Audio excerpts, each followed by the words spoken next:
দেখুন, ভারত সরকারের এনআইএর উপরে আমাদের ভরসা আছে, কিন্তু বিজেপির যে এনআইএ আজকে ময়নায় এসছে, এটা হচ্ছে প্রতিহিংসা পরাধা রাজনীতি করার জন্য শুভেন্দু অধিকারীরা পাঠিয়েছে। ফলে ফল যা হওয়ার তাই হবে।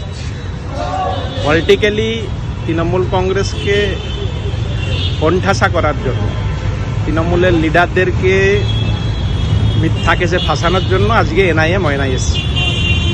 যেহেতু শুভেন্দু অধিকারী দায়িত্ব নিয়েছিল, অমিত শাহরা দায়িত্ব দিয়ে গেছিলেন, নরেন্দ্র মোদীরা দায়িত্ব দিয়ে গেছিলেন যে শুভেন্দু অধিকারী 35টার বেশি সিট তুলে দিবে এই লোকসভায়, যখন পারল না কোনো দিক থেকে, সেই ঘুরিয়ে ফিরিয়ে সেই কেন্দ্রীয় এজেন্সি, হয় এনআইএ, নাইলে সিবিআই, নাই ইডি, এই প্রতিহিংসা পরাধা রাজনীতি করতে করতে বিজেপি কোণঠাসা হয়ে গেছে, শূন্যের পথে চলে গেছে, 18 থেকে 12 নেমে গেছে। এই নির্লজ্জ বিজেপি দল যা শুরু করেছে, দেখুন এদের সরকারটা কতদিন টিকে। দিল্লির সরকার খুব শীঘ্রই এর পতন হবে, কারণ ভারতবর্ষের মানুষ ধীরে ধীরে জেগে উঠছে। এই নির্বাচনে শিক্ষা দিয়ে দিয়েছে, একটা ঘোট সরকার নিয়ে চলছে, টলমটল অবস্থা। আর তমলুক সাংগঠনিক জেলায় বা পূর্ব মেদিনীপুর জেলায় শুভেন্দু অধিকারী সবসময় যেটা করে এসেছে, যে সে একা দল করুক, আর তার দলে যদি কেউ না যায় তাহলে তাদেরকে হয় মিথ্যা মামলায় ফাঁসাবে, তাহলে সিবিআই, ইডি আর কেন্দ্রীয় এজেন্সিকে দিয়ে ব্ল্যাকমেলিং করবে।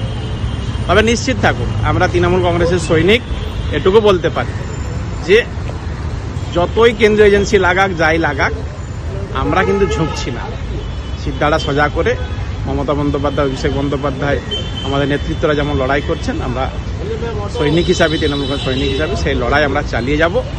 এতে কোনো লাভ হবে না। এই যে বিজয় খুন হয়েছে ময়নায়, তো শুভেন্দু অধিকারী তো মাইকে বলেছিল, তাকে তো হুমকি শুভেন্দু অধিকারী দিয়েছিল। আজকে বড় বড় কথা বলছে। ঠিকমতো তদন্ত হলে শুভেন্দু অধিকারী জেলের ভিতরে যাবে, অপেক্ষা করুন। ফলে নিশ্চিত আমরা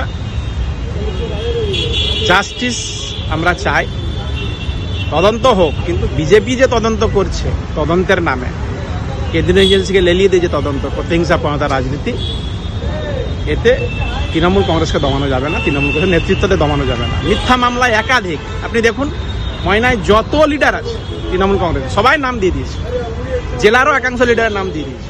লাভ কি আছে? কি লাভ হবে? কিছু লাভ হবে না। প্রতিহিংসা পরাধা রাজনীতি বাংলার মানুষ ধরে ফেলেছে। অপেক্ষা করুন, এরা আরও রসাতলে যাবে।